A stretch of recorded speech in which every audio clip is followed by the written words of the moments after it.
Where do you land a plane in a place that's run out of space? Japan's answer, Kansai International Airport, a floating megastructure built to withstand the wrath of Mother Nature up above. But what about down below? Fasten your seatbelts and prepare for takeoff to an amazing island airport in the land of the rising sun that may be destined to sink back into the sea.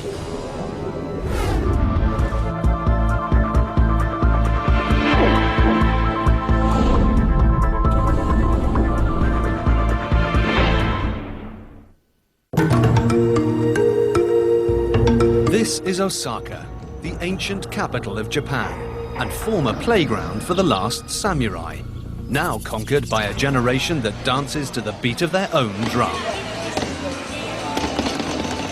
Home to 2.6 million people, a new energy in Osaka has propelled this place to become the commercial and industrial center of Western Japan. But in order to compete with their big sister Tokyo, Osaka needed to find a way to bring in more people with a yen for big business. Their answer? A much bigger airport to open up the skies. But government officials wrestled with a question of sumo proportion. Exactly where do you put a new airport large enough to meet demands of the day, without the noise pollution that has spoiled many a backyard gathering? Let's not forget, Japan's an island the size of California, and this area is partially mountainous and so heavily populated that trying to find a big flat slab of open land in Osaka is like trying to negotiate armrest space on a crowded 747. So instead of moving mountains, officials decided to climb one, creating a plan to build an airport unlike any other. Their earth-shattering decision? If there's no room to land planes on shore, why not have them land offshore, on another island? Only thing is, they had to build it first. In 1987, construction of the world's biggest man-made island of its time broke ground, or water, 18 meters deep in the middle of Osaka Bay. 7 years later, the world had its first international airport floating out in the middle of the sea all by itself, a true oasis for pilots. That was 10 years ago that I was flying from Honolulu to Kansai. Then I remember vividly now that as I was, far distance from the airport, I was able to see the airport itself. It was an amazing experience to see that, it's like, wow, it's a man-made, island with a runway on it. It's like a jewel in a black hole. It's fabulous when you see the lights. Not because, oh my gosh, there it is, but it's really beautiful. It's actually quite nice because there's no obstacles. It's out in the middle, so out in the middle of the water, so you don't have to worry about hitting anything coming in. Well, anything except the runway. It's Kansai International Airport, now one of Japan's busiest air hubs, handling more than 300,000 passengers a week, open 24 hours a day.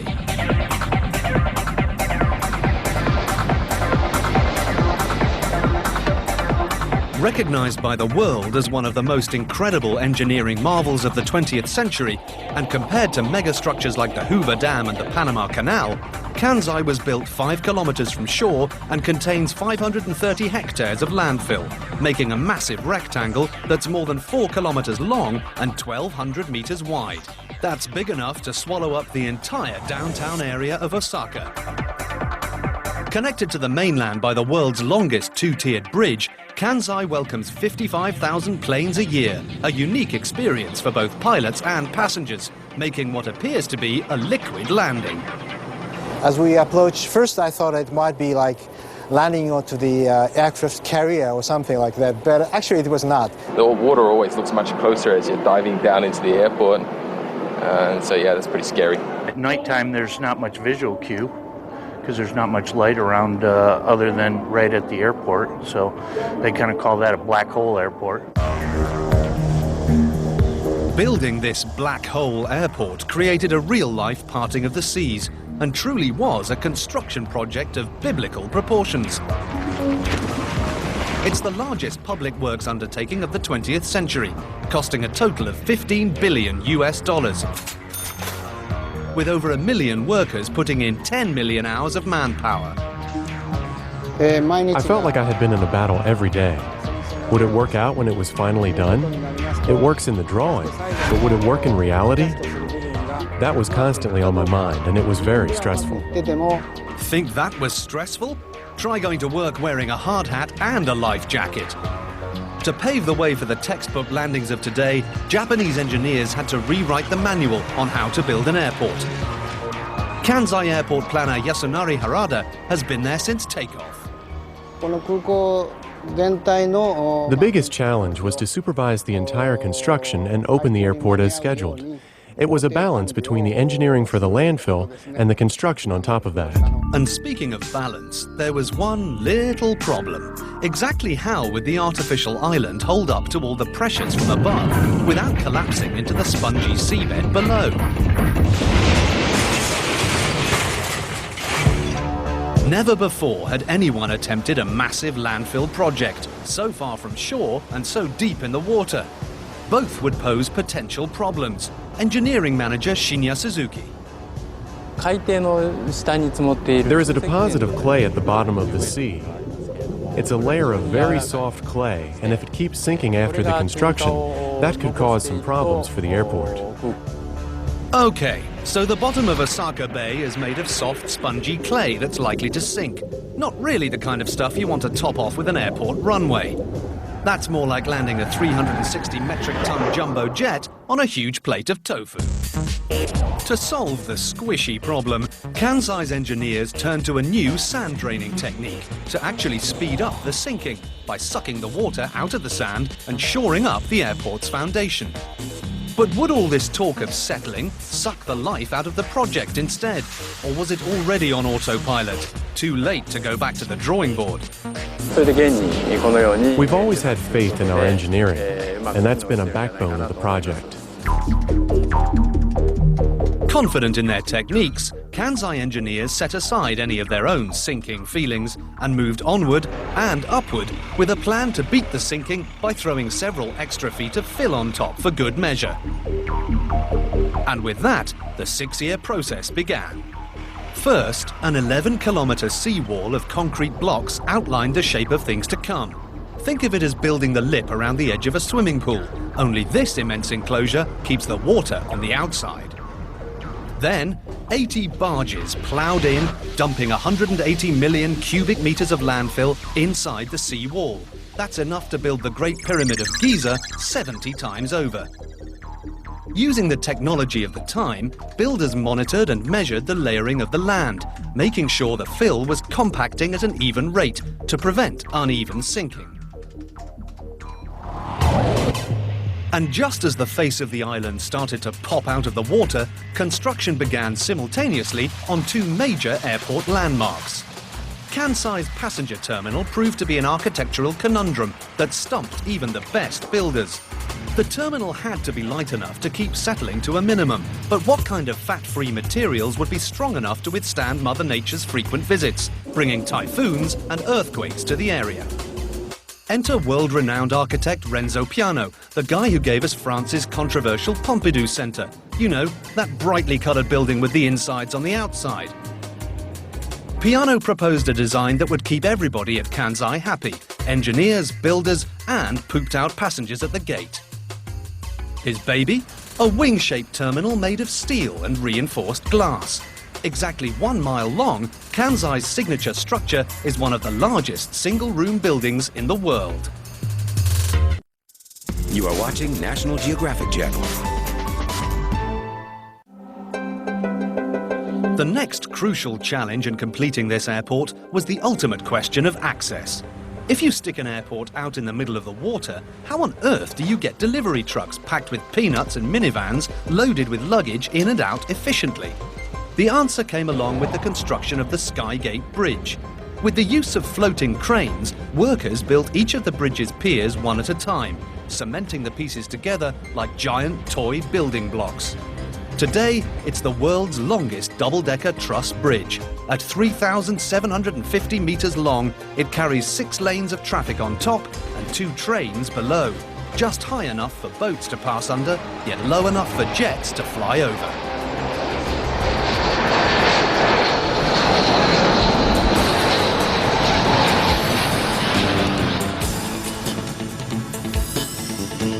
Finally, after 7 long years of drilling, dumping and designing on what seemed to be a wing and a prayer, this aerodynamic airport opened for business on September the 4th, 1994. And in the first month alone, 10,000 people a day came to the airport, and they weren't going anywhere. They just wanted to witness the pie-in-the-sky plan that finally became a reality. こちらに全部移動してきました。 We were very anxious to see if it would all work perfectly here. I was so excited when the first flight flew in and everything worked.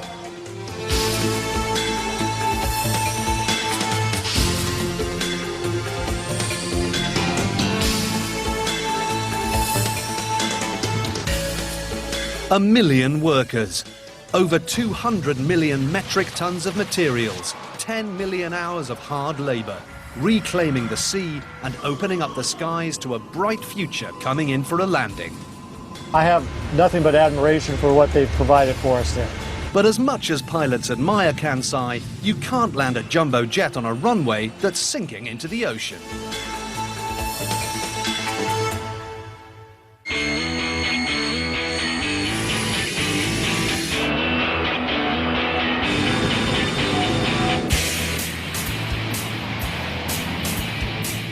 In its first years of operation, Kansai International Airport fulfilled its promise to become a new gateway to Asia, flying high with thousands of travelers impressed by Kansai's audacious engineering.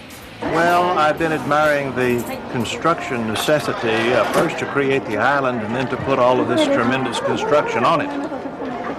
It's a tremendous logistic challenge, I'm sure. However, when the dust from this massive construction project finally settled, word began to spread that something else did too. So the airport was sinking, the islands dropping into the water. And dropping a little faster than planners had planned.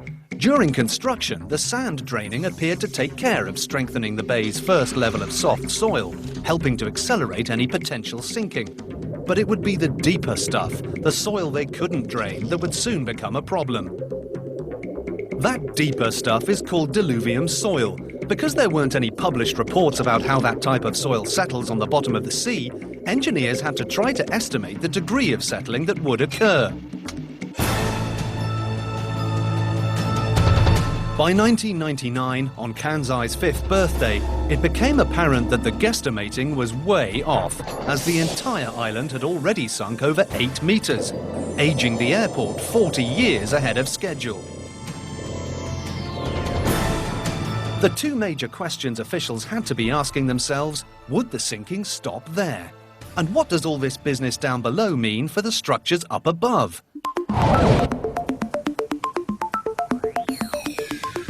Deep in the bowels of the high-tech terminal lies a somewhat low-tech solution to try and win the battle between Mother Nature and Father Time. To help save the structure from splitting at the seams, cracking under the pressure caused by uneven settling, engineers give a little lift to the 900 giant support columns that hold the terminal building up. It's a simple system you'll understand if you've ever changed a flat tire before.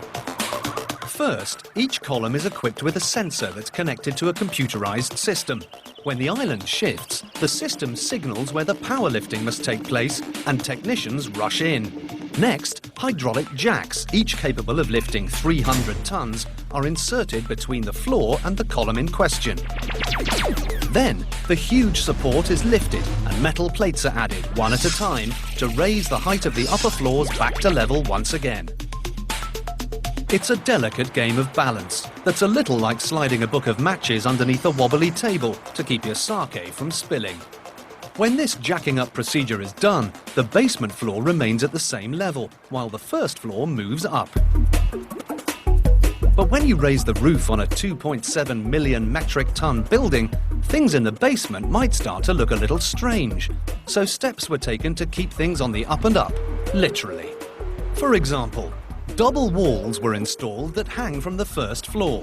When the floor is jacked up, the walls follow suit.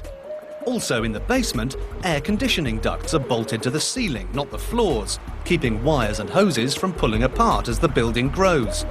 Staircases from the first floor get an extra step or two added to the bottom. And on the first floor, Passengers are probably not even aware these metal plates at the bottom of each escalator keeps them from tripping on the trippy change in levels. But just how long can this terminal continue to be propped up, defying the laws of gravity?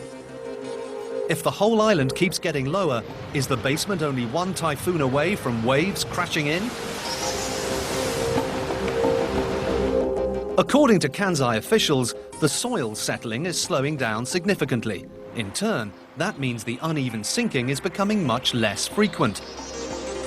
In fact, airport engineers say the sinking has slowed to just 5 centimeters a year, as opposed to the 5 centimeters a month it declined during construction. I believe that we've solved the problem, but you never know until it's done. So the airport won't go down without a fight, even if Sir Isaac Newton may be in the other corner. But if the uneven settling isn't settled and continues to mess with the airport's foundation, forget about the buildings, what about the runway? Without it, there is no airport. Since it's settling evenly, the entire runway is getting lower. But it's not a problem as long as it's flat. It's settling evenly and keeping the same angle, which is what matters. No problem at all. It's not sinking that fast. So, you know, they'll have the other runway up before this one's underwater. I'm not worried. And so the secret's out. The Kansai engineering team is so confident in their triumph over the ocean, they're actually at it again, building a second island with a second runway. But before that fantasy island becomes a reality, how do passengers feel about the possibility of this runway being pulled out from underneath them? We think we're confident in Japanese engineers that they'd have all that covered. We're more concerned about, I think, earthquakes than the island actually sinking. And from what I hear, like all these it's structurally designed to prevent any major damage from earthquakes. And actually, he's right. As if they weren't already on shaky ground, Kansai sits in the middle of that volatile vortex of natural disasters called the Pacific Rim of Fire, home to earthquakes, tidal waves, and some of the worst weather on the planet. We have frequent typhoons and earthquakes in this country. Those factors were taken fully into consideration during the design phase.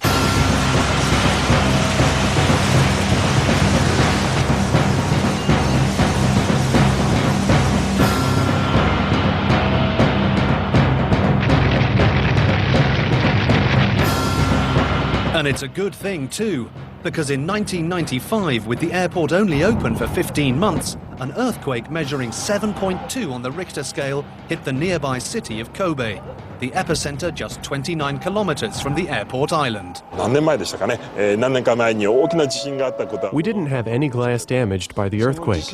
We found some small cracks, but not the slightest bit of severe damage. While the city of Kobe was devastated, the advanced structural design of Kansai's terminal building stood strong, perhaps proving to Kansai critics that all those ground preparations and propping up procedures might also be enough to keep the sinking at bay.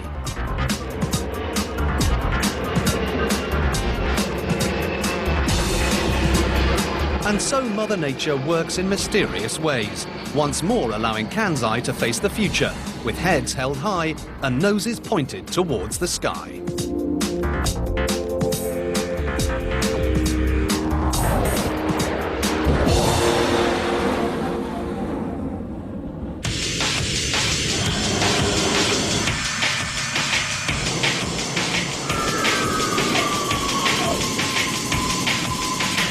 The minute your plane puts tyres to the tarmac and rolls into the gate at Kansai International Airport, you begin to get an idea of the number of people it takes to keep this airport afloat. They say no man is an island, and in this case, neither is an airport, even if it's built on one. It takes a lot more than a village to keep Kansai running smoothly and safely. Kansai's unique location, smack dab in the middle of the ocean, means this island getaway needs to be totally self-sufficient, with an infrastructure more like a city than an airport. Each day, thousands of passengers pile onto this floating metropolis, becoming part of a round-the-clock rush hour. It was quite a drive from downtown Osaka to get out here, but it's pretty amazing.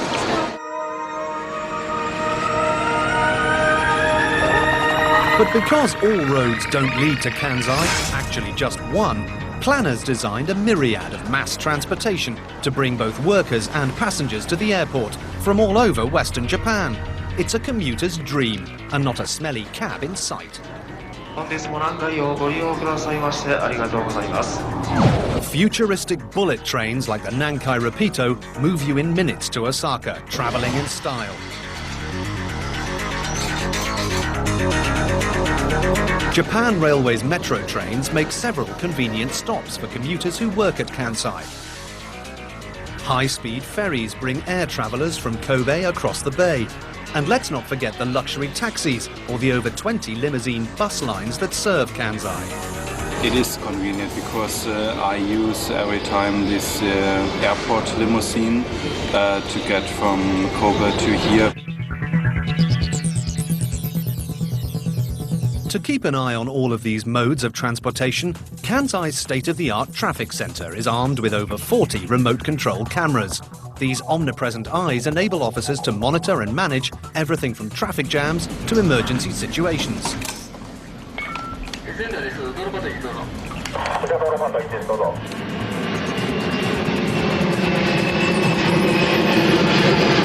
But patrolling the roadways at Kansai is really a drop in the bucket compared to protecting the waterways around it. Kansai Airport is surrounded by vast miles of open sea that feed directly into the Pacific Ocean.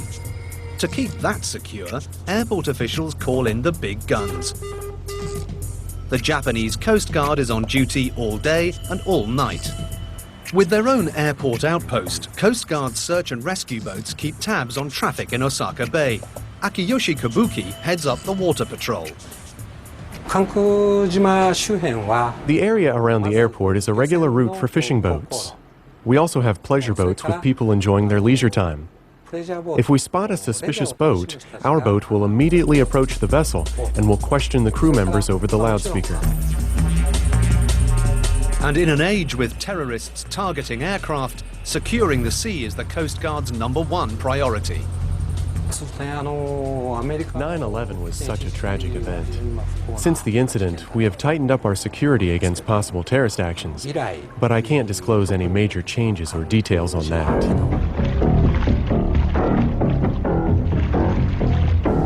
While the Japanese Coast Guard protects the airport and its precious cargo by sea, there are several other provisions to protect the airport on land.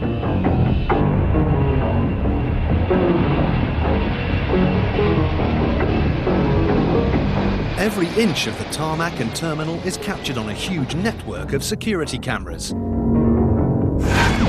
Special security officers surround an airplane while it's at the gate, never leaving the big gals alone. And the runway itself is draped in a high-tech security blanket of ultraviolet light that invisibly surrounds the perimeter. If this light beam is broken, security is alerted and called out to investigate the disturbance. Japan 637 Hancho 310 alternate 280. Observing from their perch high above the runway, Kansai's air traffic control operators take command, securing the friendly skies, making sure they stay that way with a 360-degree view of things above and below. The height of this control tower is decided to be able to see every parking place for airplane from control tower. Assuring that nothing gets lost in translation, controllers converse with pilots from every corner of the world, safely talking them through the ups and downs of the day. But Kansai Control's record speaks for itself. In 10 years, they've amazingly had only one minor mishap. Once we have, the aircraft, when the aircraft landing is off the runway, and they just stuck for, it was about 5 or 6 hours. We need to close the airport. But that doesn't mean they don't get their own share of excitement, because controllers at Kansai have to deal with something they have absolutely no control over: Japan's wild weather. Every year, the Kansai region gets pounded by giant tropical typhoons that can generate winds up to 190 miles per hour, bringing along damaging high tides, not good for an airport surrounded by water that happens to be sinking. Captain Jeff Linder recounts a close call with one wild storm at Kansai. We arrived, we landed. As we, you could begin to feel the pressure building. The velocity of the winds were increasing. The barometer was dropping. You knew that it was happening. And by the time we left Kansai on the bus, got to the airport, to the hotel, probably an hour and a half later, the full brunt of the storm was upon the airfield, and it blew for hours and hours, and we knew that our sister airplanes coming in, several had to divert, and the airport was closed for that weather phenomenon for quite a few hours. Helping air traffic controllers steer clear of that kind of disaster are the guys next door in Kansai's 24-hour weather center. Toshifumi Tsutsumi of the Japan Meteorological Agency oversees operations. We observe the weather here and use our instruments to send the data to the control tower. Air traffic controllers guide aircraft based on the information they receive from us. Airport meteorologists visually track the weather and rely on sensitive monitoring equipment to update conditions every 30 minutes. That's especially important when it comes to wrestling with Kansai's wild winds. On a gusty day, this unprotected island can give pilots a run for their money. United Airlines captain Richard Earhart commands a Boeing 777 to Kansai on a regular basis. When you put an airport in a bay like this, you're going to get winds that vary. As we came down, we had winds that were like 20, they'd be 20 knots off our right wing, and then it'd be maybe up by the nose, 8 or 10 knots, and then coming back in the rear, maybe all of a sudden it's a quartering tail when 19 knots. The varying winds beneath their wings keep pilots on their toes and the weather and traffic controllers on their feet. But while turbulent weather is always on the radar here at Kansai, safety is too, and everyone proudly plays a part in that, from the tower to the tarmac.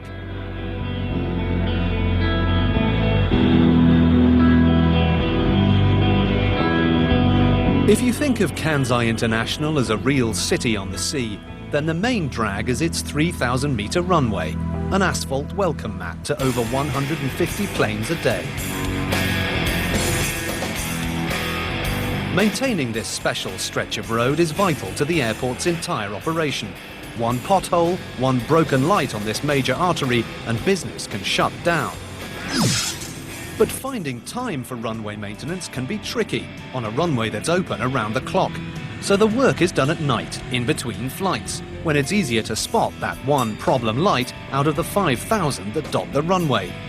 And if you're already thinking, ouch, that's some sky-high electricity bill, you're right. Kansai lights up the sky and the entire island to the tune of $37,000 a month. But there's no power struggle here. Airport planners built their own utility facility.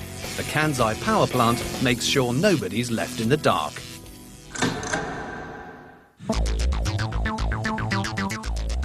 And while we're on the subject of juice, providing jet fuel is a basic necessity at any airport, and a unique challenge for one surrounded by water with no connection to the mainland.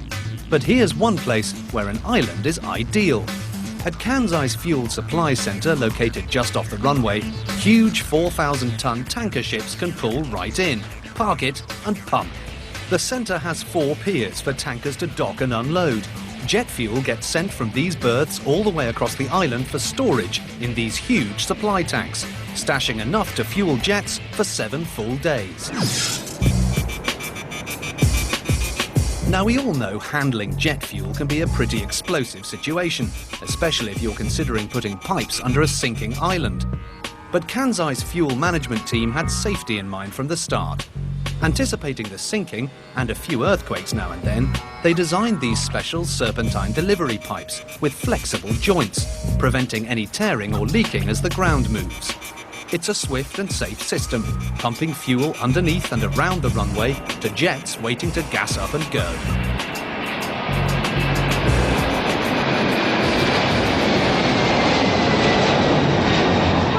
You've seen how Kansai covers what goes into the planes, but how about what comes out? I'm the director of this facility, which is called the Clean Center. Kansai's Clean Center is a one-of-a-kind incineration plant, handling all the trash coming off the planes and out of the terminal. Their mission? Keep it clean and green. We supervise the entire operation of the Clean Center here. One of our jobs is to minimize the amount of trash here. We also try to recycle as much as possible.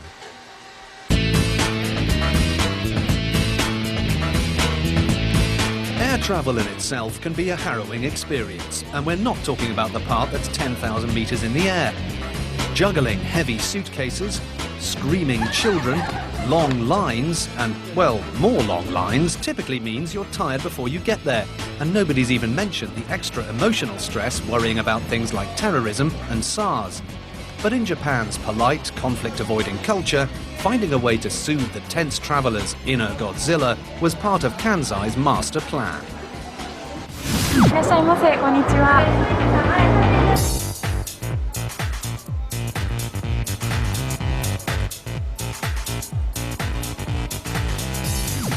Beneath this one big shining roof, the world gets to see how the beauty and ingenuity of Japan meets plastic chairs and check-in counters. The design is modern and then has a bit of Japan with like these little ornament things that look like origami, so it's really interesting. Kansai's airy terminal design is a space-saving architectural wonder, stacking arrivals and departures onto 4 floors, one on top of the other.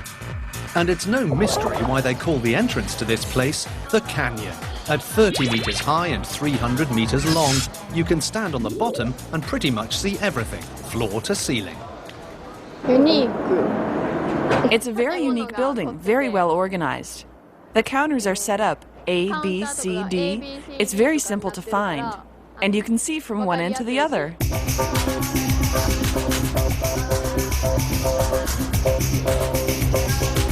And this place is plastered with people movers. There are 88 escalators and 92 elevators.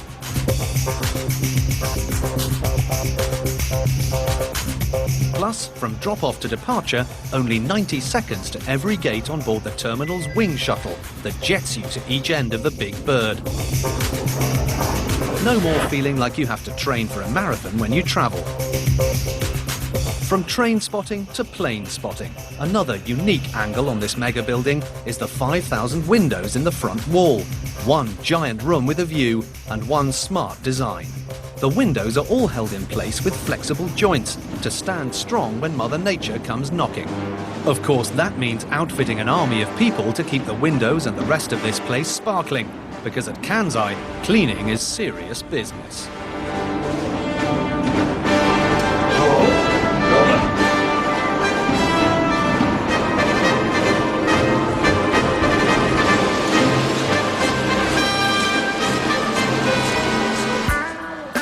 And in this ultra-modern airport, something old that's actually new again.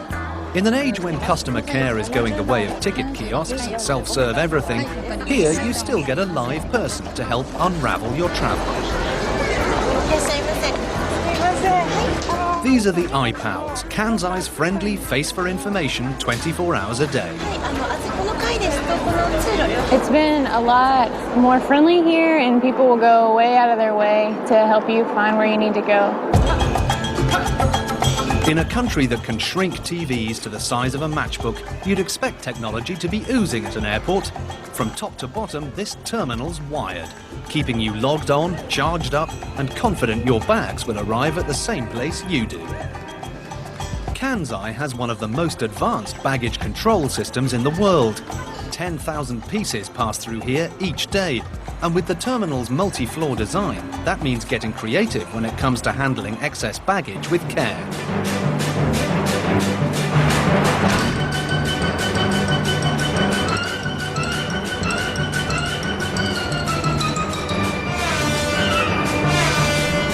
This high-tech spiral delivery system maximizes precious island space as your prized possessions snake along this whirly conveyor belt nearly 40 meters tall and 6 meters wide.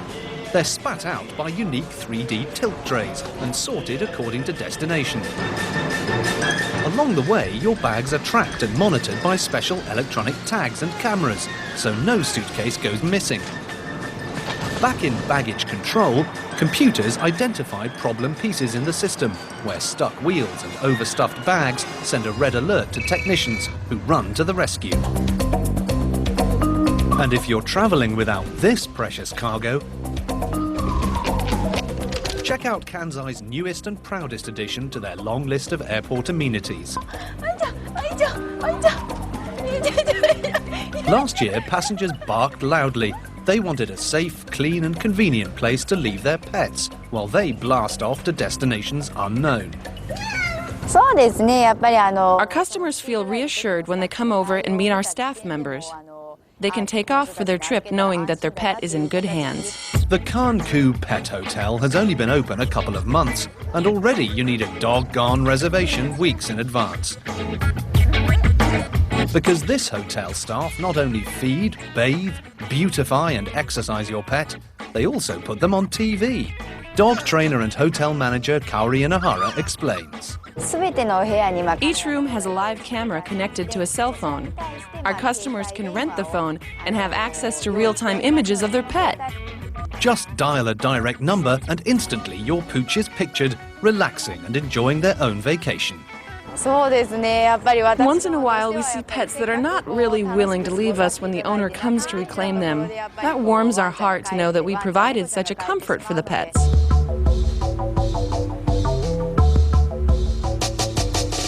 The signature silhouette of the Kansai terminal caps off a travel experience that seems to fit its unique location in the middle of the sea. It's an airport island paradise for passengers and pilots who sometimes forget they're really there to leave the place behind. So this is just a nice place to see after 11-and-a-half-hour, 50-minute flight to come in and say, great, I like it. And soon, with the addition of another runway, Kansai officials hope that pilots from all over the world will have much more to like.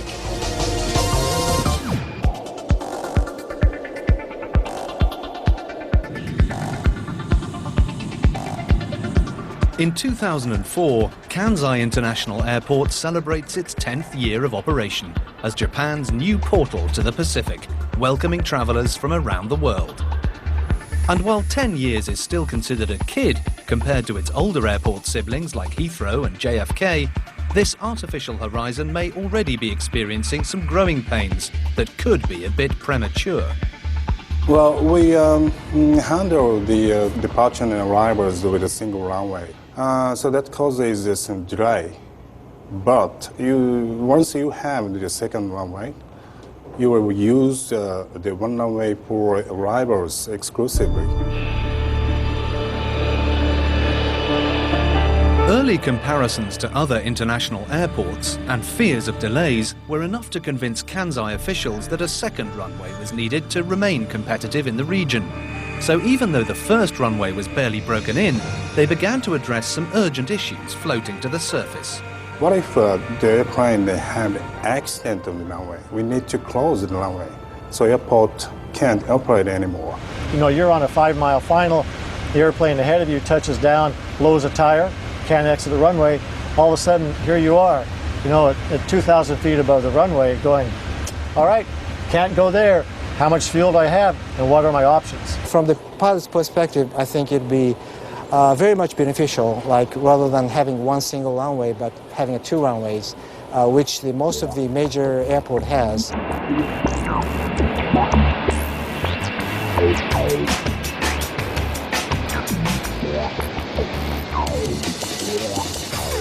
It's simple maths. If you double the runways, you double the number of flights. And bringing in 60 jets an hour instead of 30 also means doubling airport revenues. An important point, since the bills from building the first runway have yet to be paid off.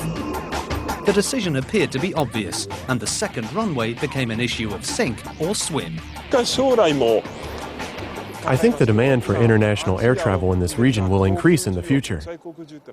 We need 2 runways to respond to this demand. And so that brings us back to the beginning, sort of a deep water déjà vu, because a new runway meant building a new island out in the middle of Osaka Bay. In July 1999, Kansai Airport launched construction of its second runway, now called Phase 2, expected to be open for business in 2007.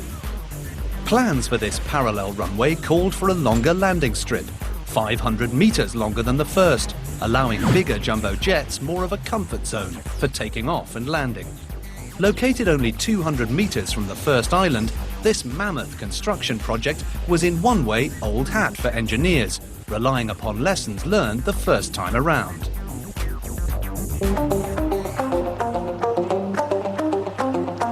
But experience aside, the birth of this new island brought up some issues that no one had notes on. First, the fact that the island was being built even farther out from the mainland. Then, deeper water meant softer soil under the seabed, possibly causing this island to sink nearly 6 meters more than its neighbor.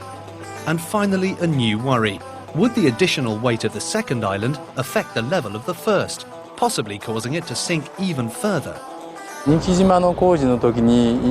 came up with the idea to build the second island 200 meters away from the first one to prevent the weight effect on the old island.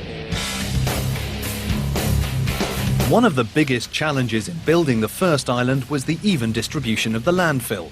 Not enough here, too much there, could mean an uneven rate of settling.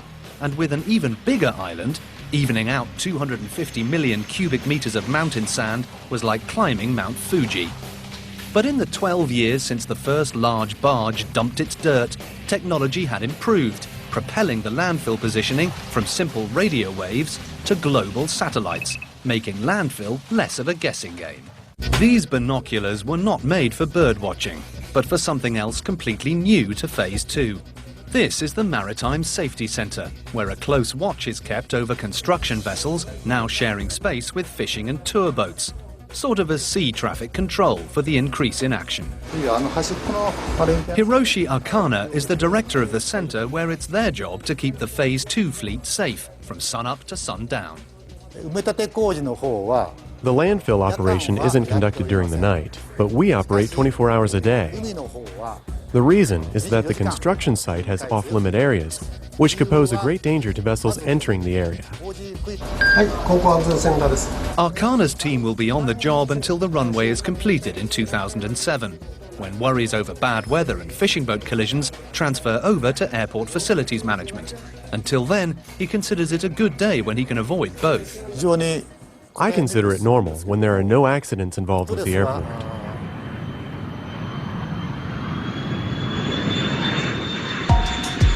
With all the excitement and activity on the new island, it's almost easy to forget they're doing this just 200 meters away from giant jets packed with people coming in for a landing. Which brings up another engineering challenge yet to be tested. Exactly how do you connect the two islands if they're sinking at different speeds? By the time we're ready to open the second island, the airplanes should be able to move from the first island to the second. It might still slope slightly, but the connection will be possible. The new island will still be gradually settling after the opening, but eventually it will be at the same level with the first one. The decision to expand Kansai was made during brighter economic times in Japan and long before the technology slowdown in the United States. So raising capital for a new addition while still paying off debt from the first was almost as difficult as raising an airport out of the sea. Add to that the decline in air travel following 9/11 and flying fears to Asia due to SARS, and you've got some numbers that just don't add up to building a new $15 billion runway and a terminal to boot. We were prepared to start the construction of the new terminal building upon completion of the landfill. But we're facing some budget issues because the business hasn't picked up. So with the financing for the second phase in question and travel experts waiting for passenger numbers to rebound, you've got to wonder, is Kansai hanging on too tightly to that Hollywood dream of, if you build it, they will come? But while bigger carriers like United are adding service to Kansai, some international airlines have already pulled up stakes, struggling with the second highest landing fees in the world. $7,500 for a single Boeing 747 to land at this one-of-a-kind facility. That's nearly 5 times higher than Los Angeles International. It's an unfortunate dilemma for today's cash-strapped airlines. Landing fees not only reflect number of flights, but also the value of airport property. And that's gold in Japan. But there's no other way to get here. And without passing the extra costs onto passengers, their hands and their wings may be tied, forcing them to increase traffic to cheaper Asian airports in South Korea, Shanghai and Hong Kong. I believe this will be a great airport in 10 or 20 years when the demand increases with a lot more airplanes flying in and out. And they're not just banking on passenger planes. Kansai's hope for staying afloat may be in the gold mine of air cargo transportation, something that makes sense for the shipping mecca this region has become. Last year, nearly 800,000 metric tons of cargo flew in and out of Kansai, and being situated on an island is perfect for large container ships to pull right up and unload, making it attractive to cargo agencies from FedEx to UPS that import and export everything from electronics to eggs. A new, longer runway could be key to retaining and expanding this booming business, and the sooner the better. Kansai faces some stiff competition from two new airports opening in central Japan and Kobe, close enough to see just across the bay. For all the pressures this new facility faces, the people who have taken this courageous journey remain strong in their belief that Kansai International will continue to soar. I think people will appreciate our effort and will think we've done a great job 20 or 30 years from now.